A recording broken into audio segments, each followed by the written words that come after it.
Dissolve! What? Dissolve! Uwo Veronica yarambwiye ngo yakubonye ahita yibuka ya ngururo yoroye mu rugo iwe.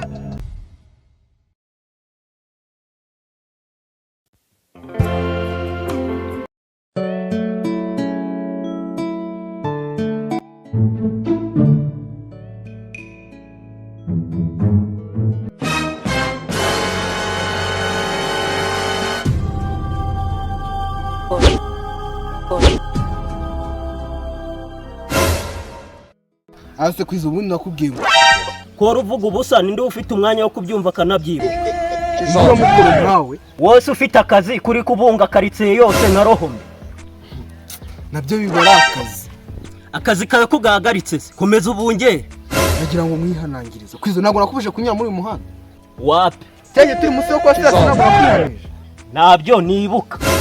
jewe rero ndabyibuka Wow. Naho nibaguha ipura y'itanu ndayishyura. zatanyuka we cyo ntabwo ndi mu mishinga Ndetse ukubwiye kuri mu mishinyi. Uri mu muhanda uvuga ubusa.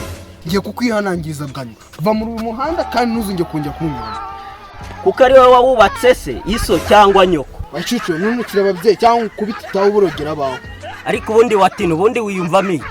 umwami uri ku ngoma wumva ikindi kinimo atari imbaraga n'uburakari ari iki Cyakora ubuhungu bw'amafuti buriyemera. wabyemera ubwo ari uko uhumbisha ukisanga hasi uri kuri gataka Yego ye yibeshye se. kwiza urava muri uyu muhanda ntuzongere kugaruka mu cyangwa Noneho nzakomeza kuwucamo noneho ndebe icyo untwara.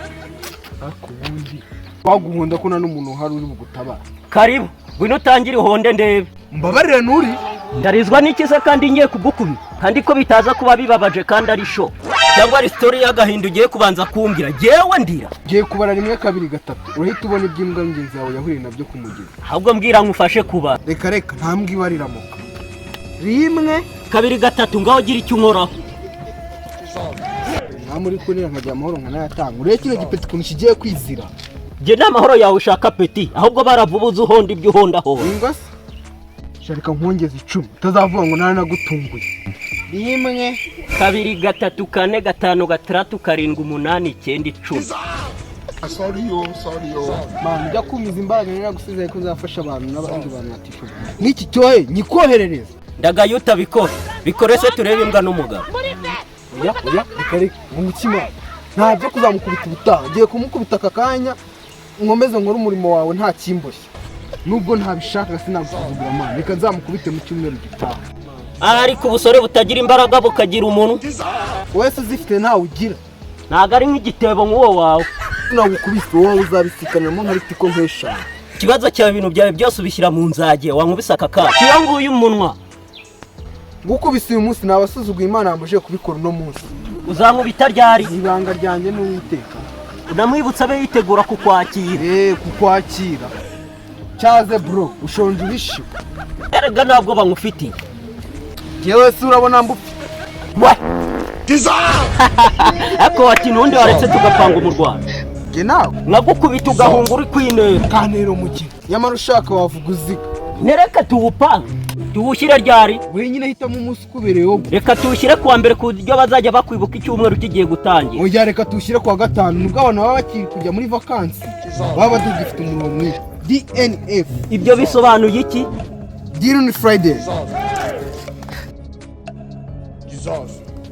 ashaka kwiza n'upfu uzaba upfuye uri imwe Imbwa ni wowe.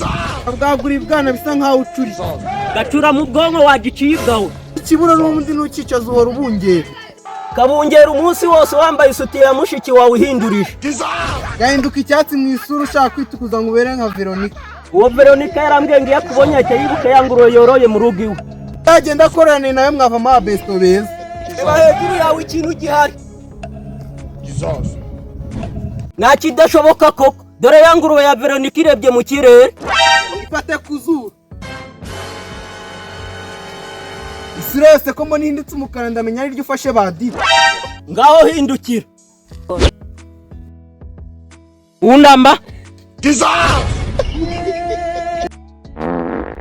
Uzi ko wamenya gutanga k'inyuma neza we.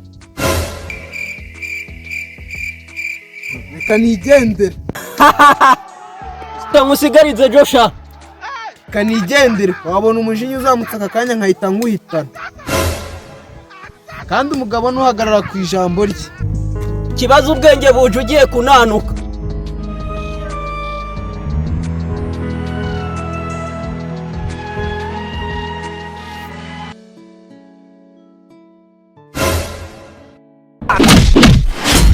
Imana ibirimo.